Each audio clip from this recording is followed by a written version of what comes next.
So I've just hit record. Could you say something? Hello, Alex. Good afternoon now. Yeah, I've got you. I'm picking you up. Okay. Right. Well, I don't know if you've got any questions for me before we kick off at all. Not at all. Do you do anything at the end of like favorite book or something that I'm gonna have to think about? Actually, one of the questions I sometimes ask, it depends how it flows, but the most unusual place that you've worked. I saw that one. I think I can cover that one by the time we get there. Okay. Yeah. Actually, a question for you. How would you like me to introduce you? Because I've got Hilmon, is managing director of Closed Loop, which is a revenue strategy firm that drives performance for managing sales, customer success, and sales enablement in the fastest growing companies on the planet. That's great. How's that? That's great. If you want to mention the author of 7 books, that's not bad either. Author of 7 books, okay. On sales and management. Books on sales and management. But that sounds great. Great. Okie dokie. Brilliant. Okay, well, it's just I'm pretty sort of quite a relaxed style with my podcast anyway. So it's just conversational. There was something else I wanted to ask you. Oh, it's gone. Okay. Yeah, it's completely gone. Probably come back to me when I'm in the middle of the podcast. I can't think. It's completely escaped. You can ask it then too. Pardon? I said if it comes to you then, feel free to ask it then as well. Excellent. Now, one thing I would say is, I remembered. So when I'm editing, I try to sort of like create little sort of videos of you, for example. So, I mean, if you can keep your answers to around about up to 2 minutes long, that will really, really help. Okay. You got it. But if not, then just go with it. Brilliant. Okay, let's kick off. All right. Let's do this. Get my pen as well. My pad just in case. Okay. Hello to everybody in the remote work live community. I'm so glad you can join me today. Today I've got great guests with me. Great guests as usual on the Remote Work Live podcast. I have Hilmon Saury. And Hilmon is the managing director of Closed Loop. Now, Closed Loop is a revenue strategy firm that drives performance for management, sales, customer success, and sales enablement in the fastest companies on the planet. So not only is Hilmon managing director of Closed Loop, he is also the author of not 1, not 2, not 3, but 7 books. And obviously I'm going to ask Hilmon about his books throughout the podcast. But Hilmon, first and foremost, I wanted to say thank you so much for joining me today on the Remote Work Life podcast. Thanks for having me. I'm really excited to be on the Remote Work Life podcast. I've been looking forward to this day. It's good to see you, Alex. Me too. And Hilmon, I'm intrigued because, I mean, I always ask this question at the top of the show because I like to find out about people. I want to find out about you. I want to find out about Closed Loop and what you're doing, all the good work that you're doing. So tell me a bit about you. Tell me how you came to be managing director of Closed Loop. Wow. So I'll give you the short version of how I came to be managing director of Closed Loop. Yes. There's a long and storied path that starts somewhere in a field in Illinois, I guess. Not in a manger, though. But so yeah, I became managing director of Closed Loop. I'm also co-founder with Corey Bray, who is my co-founder there. You know, I had worked in the capacity of a sales management and consultant for about 10 to 15 years with another national organization. And I got to a place where I realized that what I was training and what I was doing in its pure form related to this organization was no longer having the same impact that I was looking for. And what had happened was that it had become a seismic shift with respect to the internet. And really specific to your podcast, the way people go about interacting, you know, the specific sales methodology that I had been trained on was created back in the 70s, you know, and while we as individuals don't change significantly, you know, evolution does not occur that quickly. Mm-hmm. However, now we have smart devices. Now we have internet chat. Now we have Zoom, or Skype, like we're using right now. Now we have email. There's so many other. We have automation. We have data. We have all these different things that really just did not tie into that sales methodology. So I took a year off, and along with my business partner, who had been a client at the time, we just started thinking about how do we take from what has been a great corpus of content around sales and sales management and sales training and actually make it applicable to startups, to solopreneurs, to scale-ups, to folks who are leveraging technology every day so that they can be more effective inside of the scope of a sales process with something that is not necessarily net new, but highly relevant to today. And so Closed Loop was born 5.5 years ago. And we've worked with over 300 companies that range from startups here in Silicon Valley to massive global corporations over the last few years, and we continue to grow. It sounds, Hilmon, to me that your evolution, not just your own personal evolution, but the evolution of Closed Loop and the founding of Closed Loop has been aligned with how work itself has evolved, and you've stayed on track with changes, and you've endeavored to really serve your clients, or at least set yourself up to serve your clients according to those changes. Would that be right in saying that? Very much so. I think that what we've seen, one of the challenges that I experienced prior to co-founding Closed Loop was that a lot of traditional industries, like or traditional professions, if you consider sales a traditional profession, have been leveraging a skill set that has not evolved at the pace of technology. And so what you end up with is either frustration on the part of the practitioner as to why is this not working in this context, or why don't I have a tool for this? Or you get folks, if you've ever been on LinkedIn, you probably see within an hour, you can see 35 different posts from different, I'm using air quotes here, gurus, right? Who have the latest sales tip, the latest trick for email, the latest tip for video, the latest tip for how you go about, automating. And you cannot build a career, not any career with any sort of mastery or profession, based upon an aggregation of tips and tricks. So absolutely, we're trying to stay with the times and also be a little bit agnostic of technology so that everything that we teach is not wholly dependent on the trend of the day. That's another thing that salespeople can be. It's almost like the fitness industry, where I think there's a new abdominal exerciser every 90 days. Now, I say that, not even tongue in cheek. There's probably a new sales tip or trick like every 9 minutes. And not all of them are going to be successful. Neither are all of them, relevant to what it is that you're trying to achieve. And it's so true what you say. I mean, I use social media a lot. And it's true because you see so many people, I guess, position themselves as gurus, and to a point that it can be quite difficult, can be quite challenging to really cut through that noise to see who the real, I guess, where the real sales expertise lies, and where it's a kind of like a self-titled guru who's trying to really put themselves out there. But you've been doing it for a while. You've got your books written as well, and you've got your team. You've got a team. Is it right? Am I right in saying you're across the USA? You're also across Joburg as well. Is that right in saying that? We are, absolutely. We have a team of folks in Johannesburg. We have some folks in New York. We have some folks in Houston, a couple folks in Nashville, and I'm out here in San Francisco with one other person. And, Alex, we have been distributed and decentralized since the very beginning.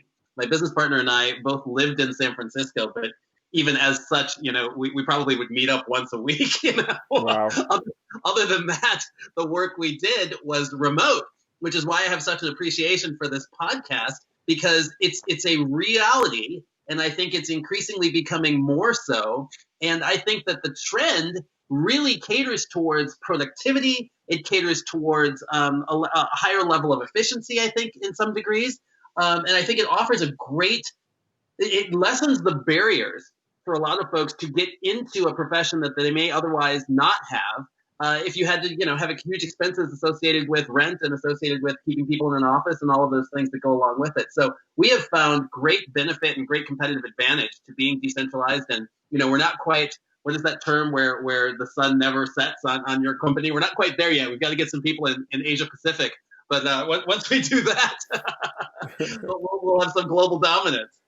No, it sounds good. And it sounds like it's always good to hear stories of growth, and especially now in these sort of like times that, yeah, they're challenging. We can't deny that. It's good to hear that you and your business is growing, and that you're seeing the benefits of working as part of a distributed team as well. And we need those evangelists out there. So I really appreciate that. But tell me, Hilmon, talking about the times that we're living in, things have changed.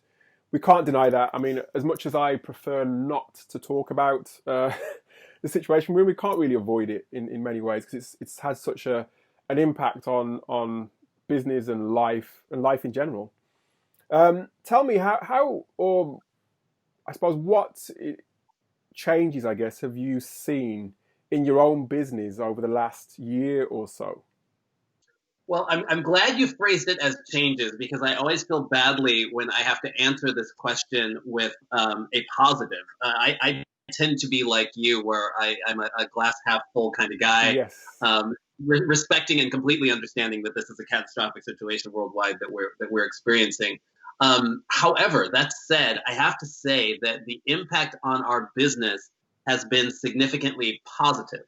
And I'll tell you why. One of the challenges that we had in the past from the perspective of scale, and maybe some folks in your audience can appreciate this, understanding, bandwidth and how to grow an organization. One of the challenges we had in the past was that our subject matter expertise was preferred to be served in person. In other words, the clients that we worked with liked for Hilmon and Corey to show up and do a training in a room, or to sit in a conference room with a whole bunch of people. Now, the challenge with that is we're flying all over the country, and don't get me wrong, we enjoy travel, all over the world, actually. We enjoy travel as much as the other person. However, every minute that I'm in the air, every minute that I'm on a subway train, or every minute that I'm in a car is a minute that I'm not billing. You know what I mean? Sure. Quite frankly, right? Yes. So we actually, through complete happenstance, ended up looking like geniuses in March, because around August of 2019, we decided that for our company to scale, we were going to need to create this thing called Closed Loop University.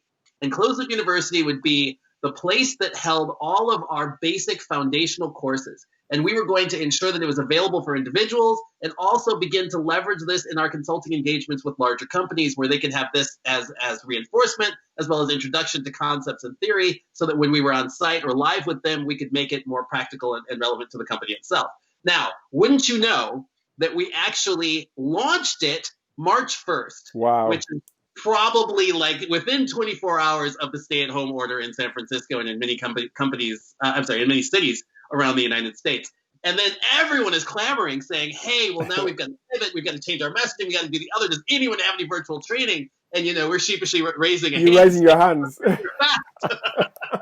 It was a premonition, really, Hilmon, wasn't it? You saw what was coming, and you saw the future. Yeah, I wish I could say that. My goodness, it's one of those. I can't remember the accent, but it's something around like preparation and innovation meet necessity, or something like, I don't know. There's somebody smarter than me came up with a saying for it. But so the opportunity for us then has been that we have moved from a live training model, which most folks were accustomed to and demanded. And this is really interesting too, Alex. It's just how behavior changes, right? Within about 45 to 60 days, suddenly people began to realize, wow, this asynchronous means of learning, this doing things online is actually more impactful than Hilmon standing in a room at a whiteboard. So that's been fantastic, No, I bet. And I think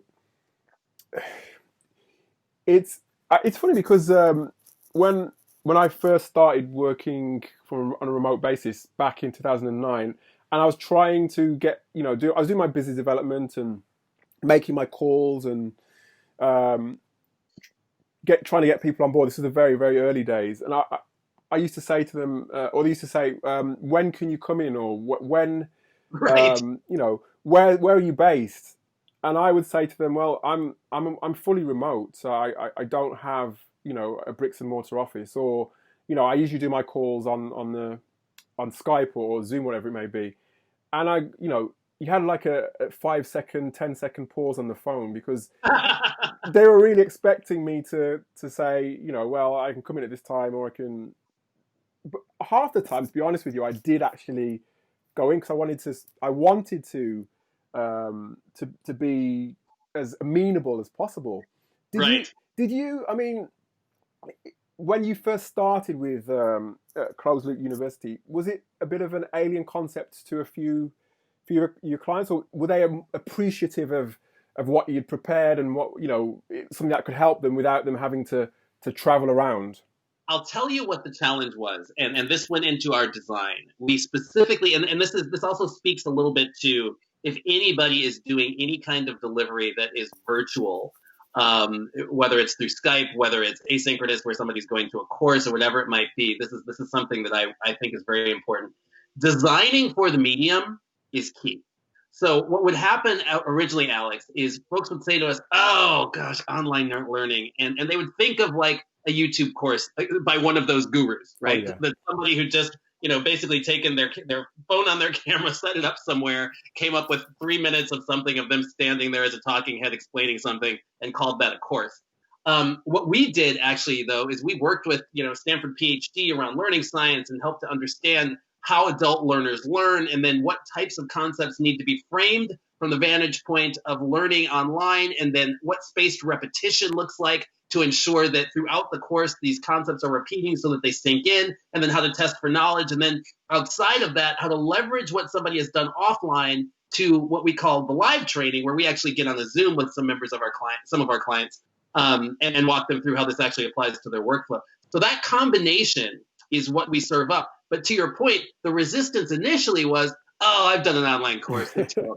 Right? Like, oh gosh, who wants to sit through that again? Or when are you going to do death by PowerPoint? Like that just is terrible. So in understanding this, there's a real opportunity to leverage the technology for its greatest efficacy. And all of these folks, from Skype to Zoom meetings to Google meetings to whoever else I'm not mentioning that's out there, they've all developed cool things like breakout rooms and raising a hand and polling and things like that. That if you use them effectively and you're not just, it's when we're recording this, it's near about the holidays. There are those Christmas trees that are under the weight of every ornament.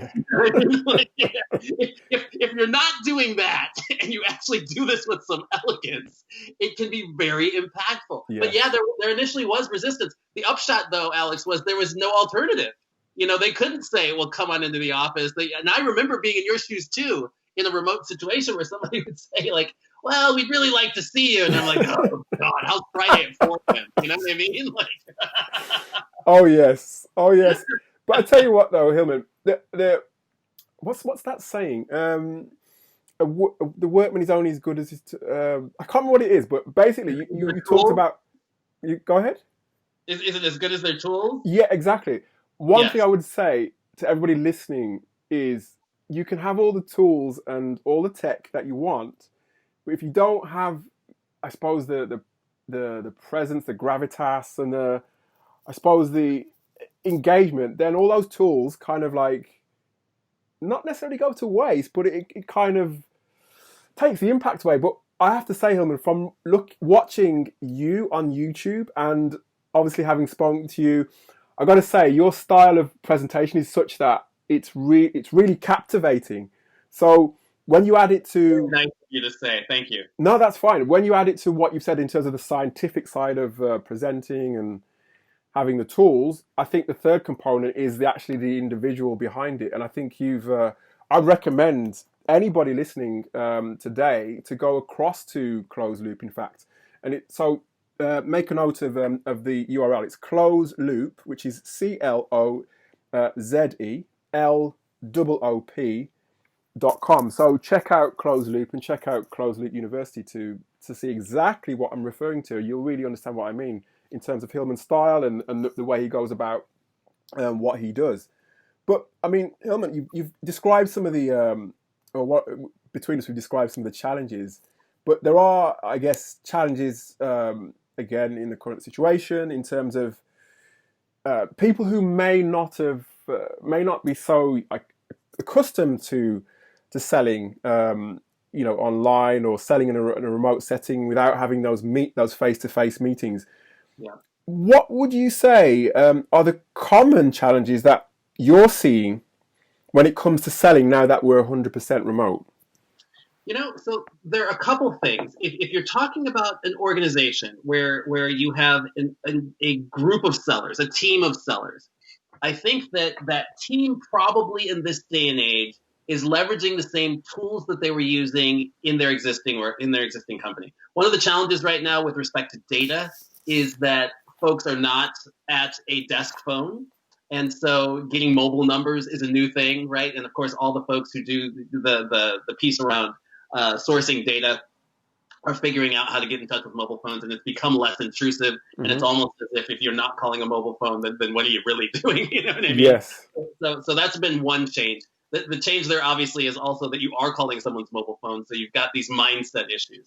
I think that a lot of the challenge has been mindset for individual sellers. The bigger thing though with teams is that a sales team is much like a sports team or a debate team or any other team that someone, or a choir or an orchestra, right? It grows in mass. Its impact from the standpoint of being together, there's a hive, there's a buzz, right? When you take that away, now you are alone on your little, patch of ice, right? Surrounded by this moat of water. And it's challenging because as a salesperson, you experience more rejection in a day than any other profession, right? I've got my sister is an actress and she goes on auditions and things like that, but never 80 auditions a day, whereas the salesperson on the front lines might be making 80 cold calls a day. And so how do you support these individuals who are really going to bat, for lack of another metaphor, on their own, right? It used to be you could manage by walking around, you could listen to some calls, you could do some ad hoc coaching, you could pull somebody into a room, you could give like a great job, a nice reward on the sales floor, and now none of that exists. So one of the challenges for sales managers or even C-level individuals who are managing their team from a distance is to create that esprit de corps in not just having formalized meetings. So not just having the Wednesday 9 o'clock is when we check in on stuff, because folks need a little bit more than that, but without micromanaging. I think originally when the shift occurred, we had a lot of clients who felt as though they needed to micromanage because it's like, I don't know what Alex is doing. He's sitting at home and I don't know if he can call them. People quickly realize like that's not it. Hopefully you hired good people and that's not the case. The bigger deal is that Alex feels, detached, right, from the organization. And there are things that you in management or in leadership or in ownership are privy to that the rest of your team isn't experiencing all day long, that may have just come up at the water cooler. Well, now you've got to create these opportunities for water cooler conversations. So that's one challenge. The other piece I think that comes down to selling is just that it's important to maintain a cadence. I think that time management is key more so now than ever. And then obviously being able to address the issue that lots of companies are struggling right now and not overlooking that and being self-centered with respect to any discovery or outreach that you're doing is another challenge as well. I bet. And that's a big one, actually. I saw a couple of sales, I suppose, how could I describe them? Sales trainers online, because there's lots of conversations around that. How do you actually, because obviously you've still got to keep things going. You want to keep things going, but you want to do it in a way that's empathetic and understanding of people's circumstances. What's your take on that? How do you be an empathetic salesperson in this situation? I think that I love that you asked the question, and you'll find that my answer to most things sales related is beating the drum of authenticity and humanity, right? And so what's interesting in the question that you posed is you said, how do you ensure that you're an empathetic salesperson? Well, take the word salesperson out, right? You have to be an empathetic human, right? Yes, exactly. Yeah. If we shed the cloak of salesperson or of manager or of CEO or founder or whatever it might be, we're a human being at our core. And so this is one of the things that I say around mindset is that often salespeople have this mindset of like, I'm in my selling mode. I got to close. I got to think, how can I strategize to convince, cajole, connive this person into doing what I need them to do? You know what I mean? Yes. And not only is that exhausting, and I think for most people, it's cognitively dissonant because I think that most people are good. Most people care. And this is why this is such a struggle, right? Because it's like, I know Alex might be struggling with this thing, but how do I avoid that in conversation and keep my deal moving? Well, you know what? Use full transparency. Mm-hmm. I would say something like, Alex, I know we spoke in August, and this was a really critical issue for you because you said that you needed to end this year on a positive note. And I just got to say, I feel really awkward having a conversation with you about XYZ product right now with all that you're going through. Can I just pause for a second and ask, how are you doing, and where does this fall on your priority list, and how can I support you? My gosh, you know what's interesting about that statement? A couple things. One, nobody's saying it. Everybody's thinking it. But nobody's saying it because it opens up the possibility that Alex might say to you, you know what, now's not a good time. But you know what? Let Alex have his truth. And let him also appreciate the fact that Hilmon in the inquiry was being a genuine, empathetic human being among all these other people who are trying to pretend, who are doing the worst thing in the world is this inbox that I had on LinkedIn that was full of, hey, hope you're safe and well during these really tough times. Wondering if you'd like to hire somebody to do it. I've seen those ones, yes. Right? I mean, you've got them too, don't you? Yes, exactly.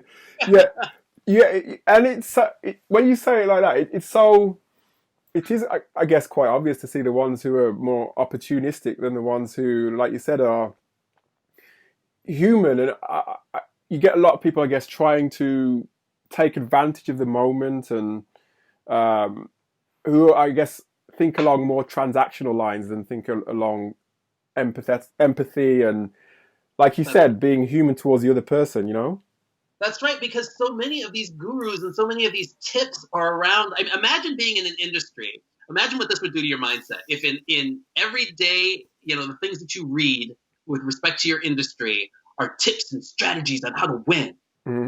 Just the framing of that sounds as though, gosh, my mindset needs to be strategizing on how I'm going to win. If instead the mindset were, how can you find problems you can solve? Like, think about doctors. Doctors, when they first go into med school, the first things you learn aren't prescribing and therapy, it's diagnosis. Yes. Right? Imagine if they were approached the way some people were, where it's like, look for the things you can treat. Can you imagine how you can treat this ailment? Oh my gosh! I mean, it's already bad enough that we're kind of over engineered with respect to medicines these days, anyway. But it'd be 10x worse. It's the same thing though. So this is why I say it's between the ears. If your mindset is, hey, I got a product or service that really helps this certain subset of the marketplace to do this thing that they're really struggling to do, and my job is to go out and diagnose who those people are who have this problem right now that I can solve for them. And that's all I'm doing all day long. If that's your mindset, you can be a human being. You can be empathetic. You can ask great questions, and you can actually convey and become a trusted advisor. If you're out there saying, hey, I got a quota to meet, and come hell or high water, I'm going to get there, then that's a very different mindset. I don't think it keeps people long in the profession.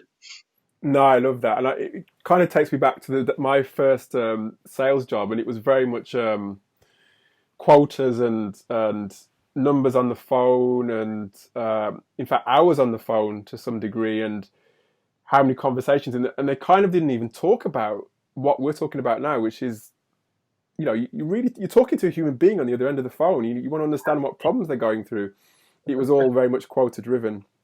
I've been there. I began my job in a boiler room. My career in a boiler room. I was 14 years old. I had lied about my age to get the job because I got money. And I was sitting in this room making cold calls all across the country.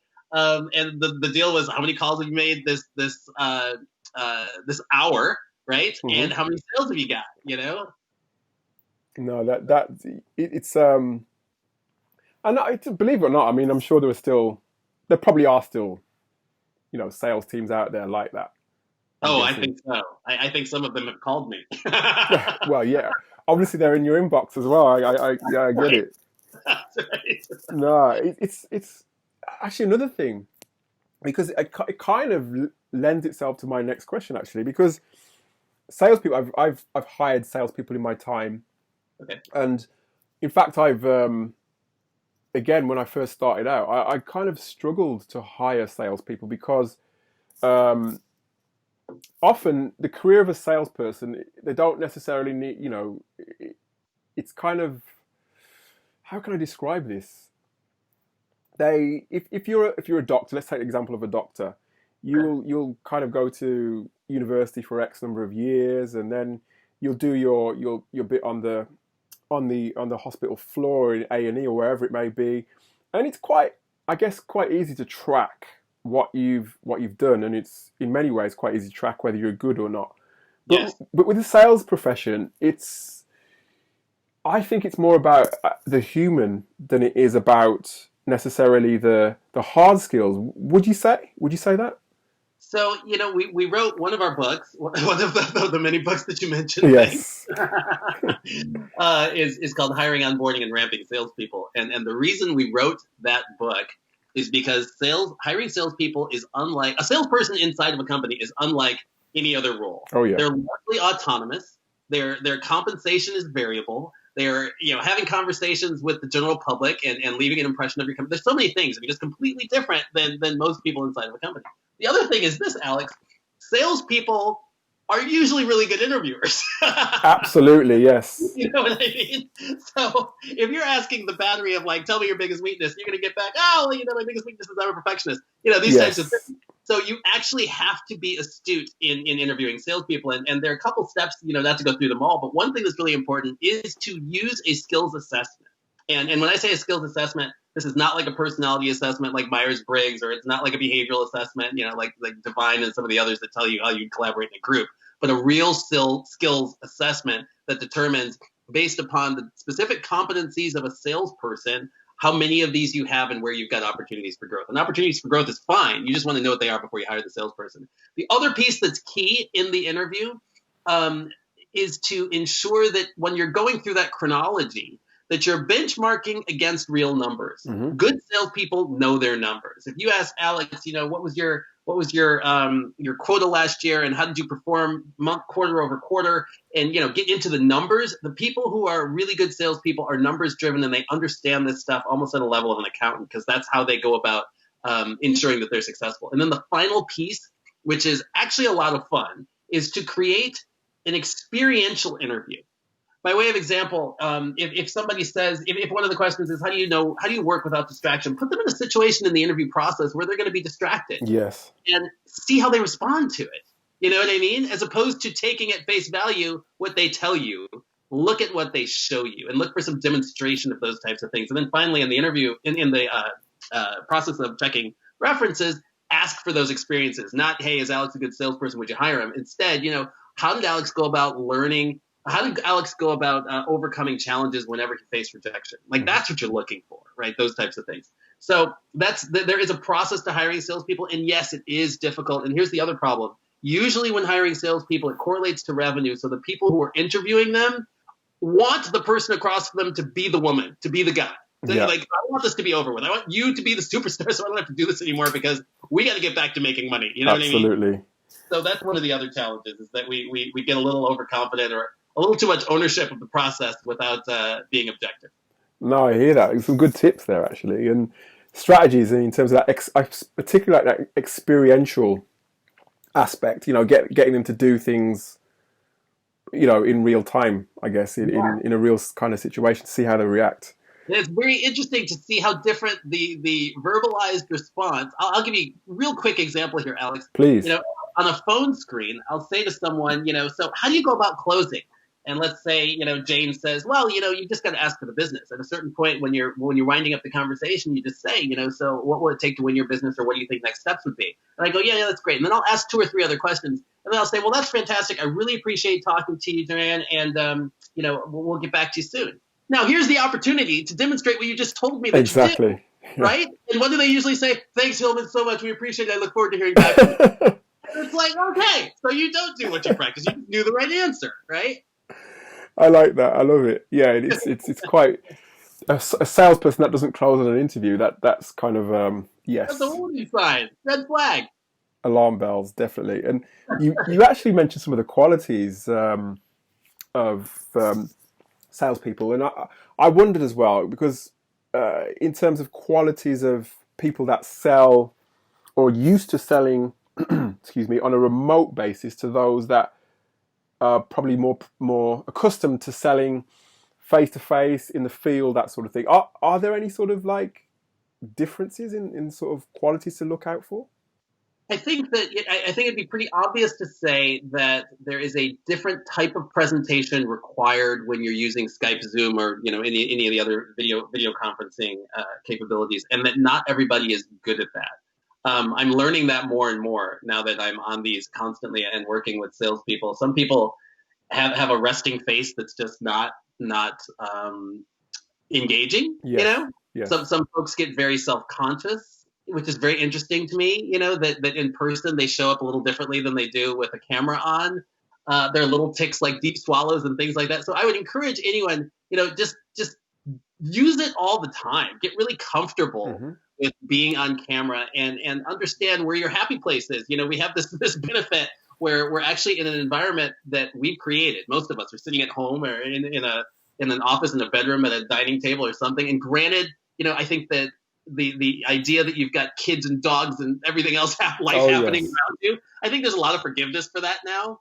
So the more human you can be, I think that there's a real disconnect with someone who, you hop on a Zoom with and they're just all buttoned up and they're all really formal. And it's like, come on, you're sitting in your basement. Like, you know what I mean? So again, coming back to authenticity, but the trait, you asked me specifically for a trait. I think that the universal trait, whether remote or whether in person, that correlates to success in sales is curiosity. Oh, yeah.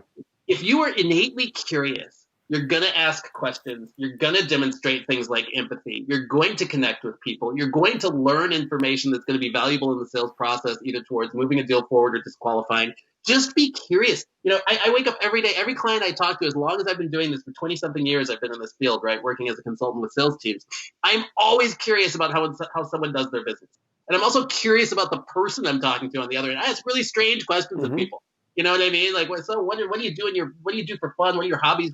All these types of things, because I'm curious. And I think if you have innate curiosity, that is, if I had to choose one characteristic in hiring a salesperson, I think that wins out over many of the others that might be more logical.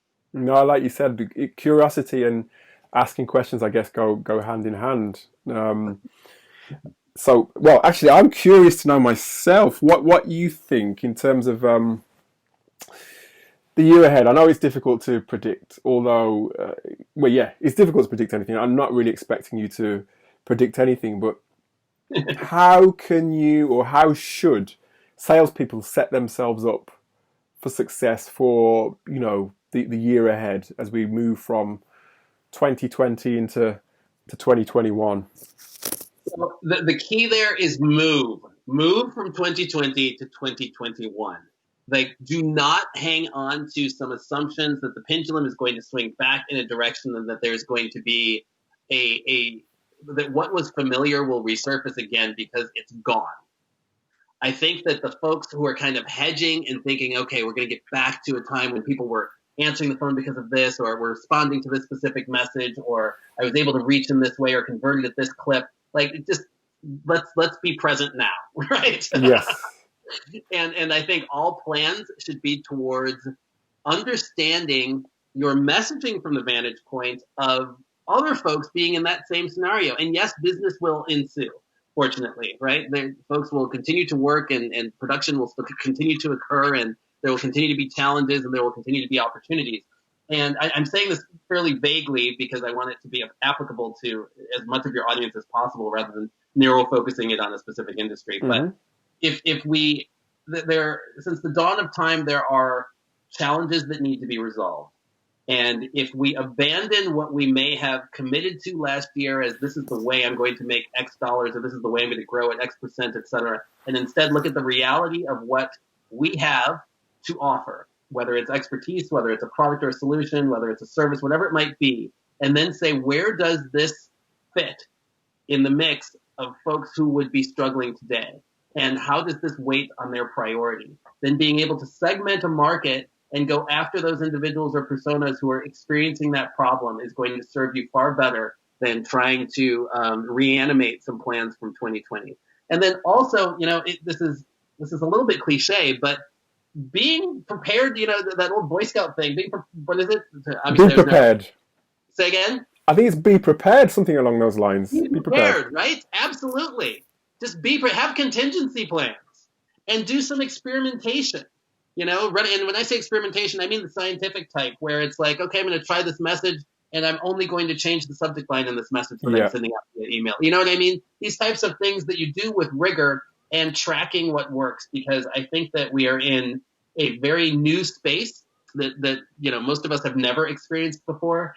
And so that's going to require a little bit of gut, a little bit leveraging of your own expertise and understanding of your marketplace, and a lot of testing and trusting the data as opposed to trusting instincts. Love that. New kind of times calls for new thinking and new ways of doing things. So I love that. I love it. And I think, from the mindset perspective, this goes back to the way you opened the conversation. It's a view that I share with you, which is attempt not to mire yourself in the negativity. And while realizing and appreciating the challenge that you and your family and whoever else might be experiencing, understanding that with the challenge comes an opportunity, and keep an eye towards the opportunity. If you're constantly looking for the opportunity, I think that will soon become what you see. Love that as well. Gosh, I've got lots of quotes out of this, definitely, because it's it's something I'm going to listen back to, because it's I think we've got to have that positivity, and there's a lot, I believe, to look forward to in 2021. So glad you are on the show, Hilmon, to kind of remind us of that. What I'd say is, any of your books, I mean, you've got 7 books out. I do. Which, you mentioned one, but I mean, are there any others that you feel could help the audience? Are you asking me which child I love best? Yeah. Oh, no. I hope they're not listening. Which one do you say? I mean, you can pick 2 if you like. I want to pick 2. So one is The 5 Secrets of a Sales Coach. And the reason I'm suggesting that is because in this conversation, I mentioned that opportunity for coaching and having these ad hoc conversations and ensuring that you're pulling your team in a way that you're providing them the support, professional development, and feedback that they need to be successful is key. And the 5 Secrets of a Sales Coach allows you to do this effortlessly, very low friction, consistently, with a lot of effectiveness.